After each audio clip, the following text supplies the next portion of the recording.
نحمده ونصلي على رسوله الكريم أما بعد فأعوذ بالله من الشيطان الرجيم بسم الله الرحمن الرحيم أومن كان ميتا فأحييناه وجعلنا له نورا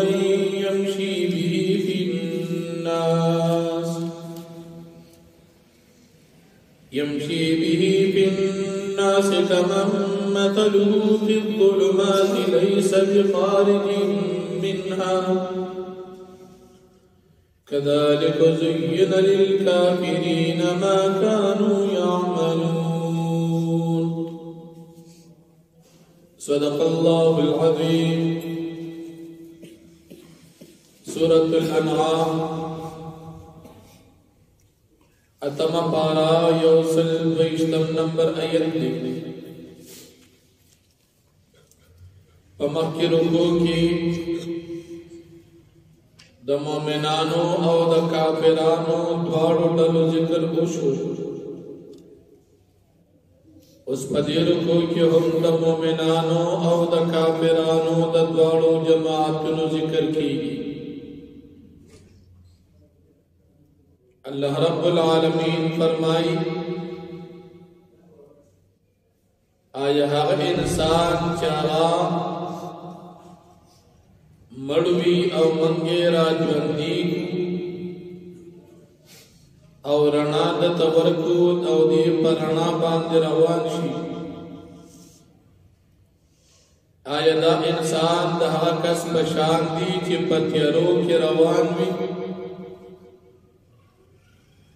او چرته هم د دې تیارې نه بهر نشي؟ آیا دا دواړه برابر دي؟ اولنین مراد مومن دی او د دویم نه مراد کافر دی. مومن دا ایمان دا د زړونو ژوند دی. ایمان حیات القلوب دی. ایمان باندې زړونه ژوند کیږي او بیا د ایمان سره د ترنا د هدایت چې ملو شو نو دی په دې هدایت کې روان دی پرنا باندې نو دی ارث ویني ارث ورته په نظر باندې راځي ځکه د سری ایمان دی او د ایمان د رڼا او دا دویم کس دی په تیارو کې دی او دا تیاریم داسې تیاری دی چې څه په نظر نه راځي او چرته تسلیم نشي. نو دا خو هیڅکله برابر نه دی. بعضې مفسرین فرمایي چې په دې ځای کې د دې ژوندي مصداق حضرت سید الشهداء امیر حمزه رضی الله عنه اول نه ایمان نو مړو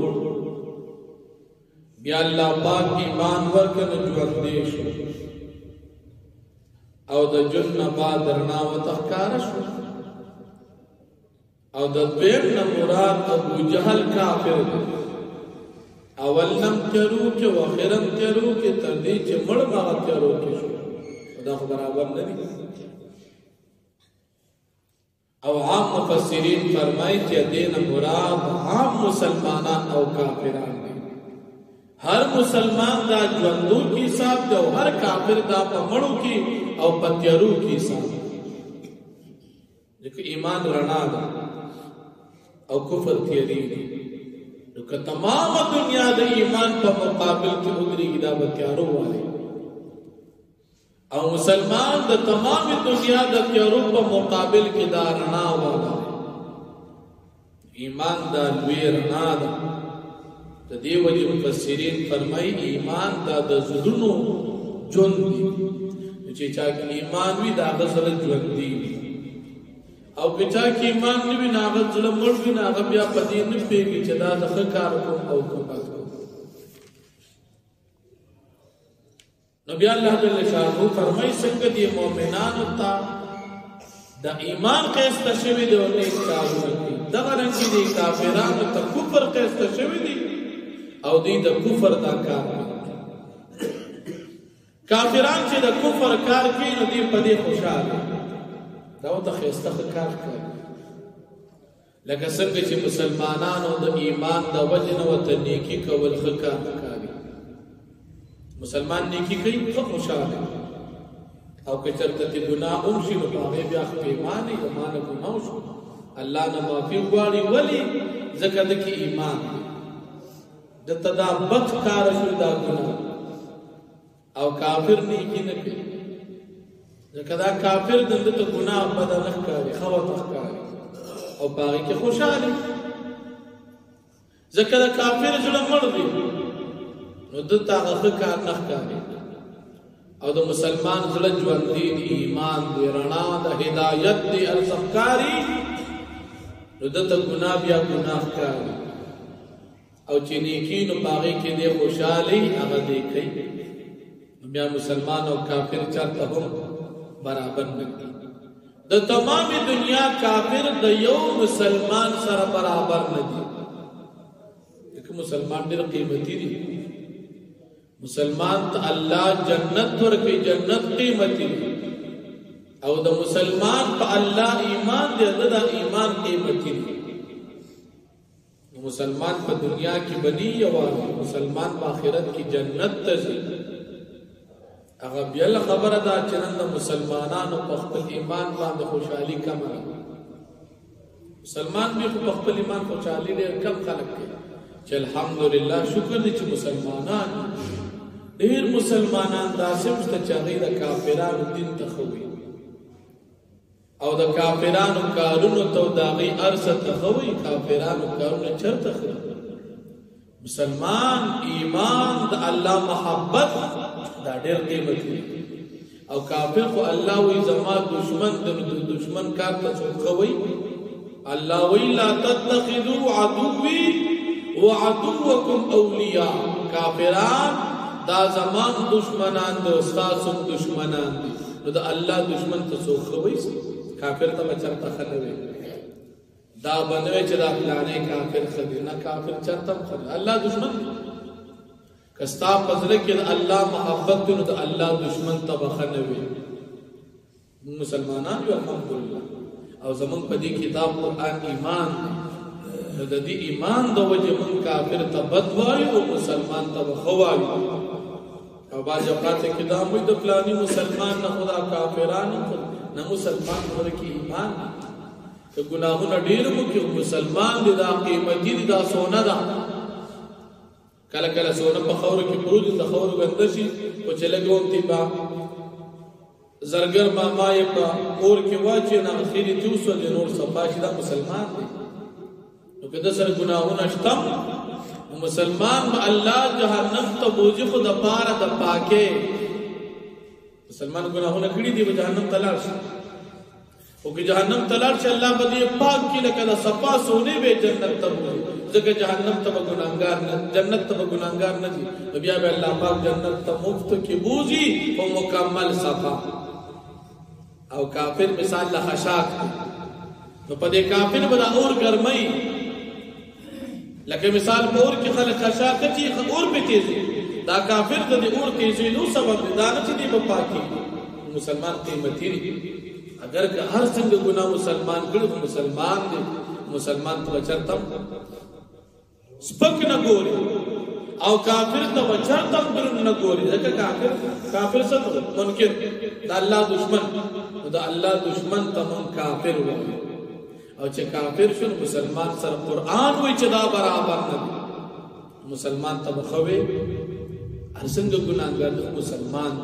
تاسو سموي د مسلمان مثال لا سوري سره زر او د کافر مثال د دې خیر نو خیر خو په اور کې سوځي خو پاتې کیږي نه او مسلمان خو سره زر دي چې د خیر مری د ګناهونو دا به ختم شو جنت ته پاک الله بوزي الله دې موږ او تاسو مفت کې جنت ته بوزي بیا الله دې لشانو د مشرکان او کافرانو تدابیر او منسوبین ذکر کړي چې هر وخت دا کافران کوشش کوي د دې دا سرداران په دې کې دا مالدار خلک چې مسلمانان د دین نه واړي مسلمانان مجبور کی خپل کافران په خپل کفر باندې کلک وساتي دا د کافرانو سردارانو کوشش او همیشه د پاره دي دا کوشش کوي خود دې نقصان بزان ده بل ته نقصان نشي خپل ځان ته نقصان نشي بل مشرکان د مکه د نبی کریم صلی الله علیه وسلم سره ډیره دښمنی و ډیر ظالمان خلک نبی کریم صلی الله علیه وسلم ته وی ته چې وی چې پیغمبر او ما ته وحی کیږي نو ستانه خو مالدار مونږ ډیر نبی کریم صلی الله علیه وسلم غریب د دنیا مال دولت ور سره وی مونږ ډیر مالدار او مونږ د قوم سرداران او مشران عمرونم زمون ډیر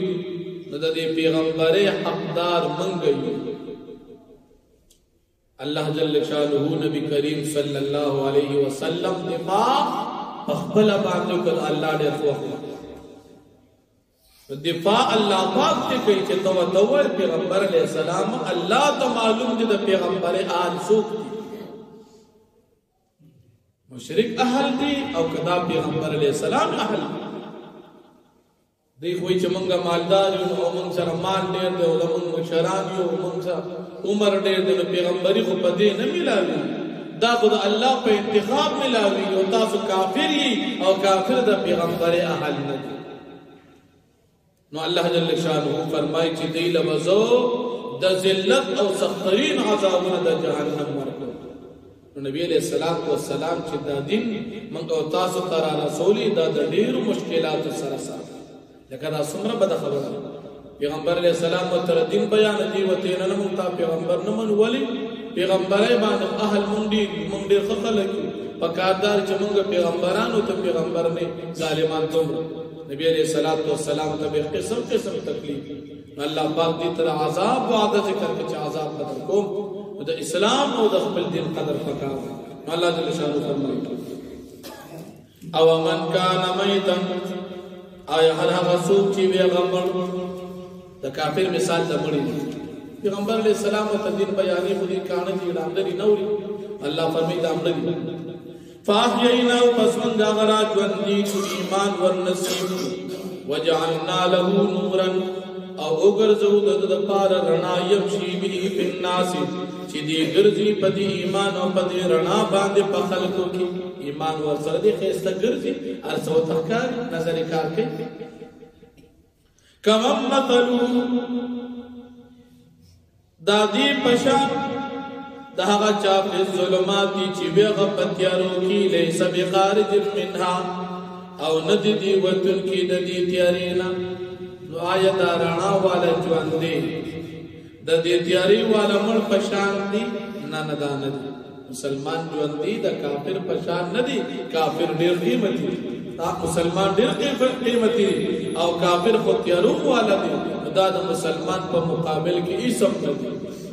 كذلك اندارنگ زین للکافرین قیست کلیشوی دی کافران دبار ما کانو یعملون هغه کارونه چې دوی کوي نو کافر چې دا کوم کفر کوي په دې دی خوشاله دا تفکر وكذلك اندارنگ جعلنا فی کل قريه منغرزول دی پادیو کلی کی اکابر مالدار خلق مجرمیها جرم کون کې د دې لیمکروا فیها دبار دې چې دا کافران سرداران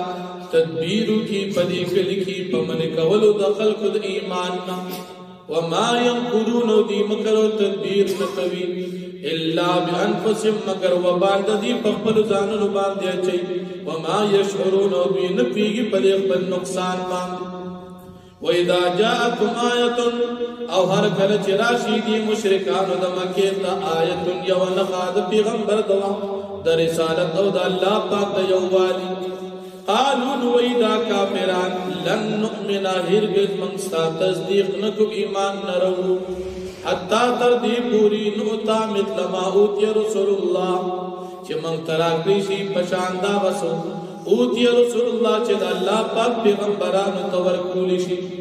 من تجراکریشی څنګه چې پیغمبرانو ته معجزې ورکول شي نو داسې دې موږ ته راکړي شي. الله څه فرمایي؟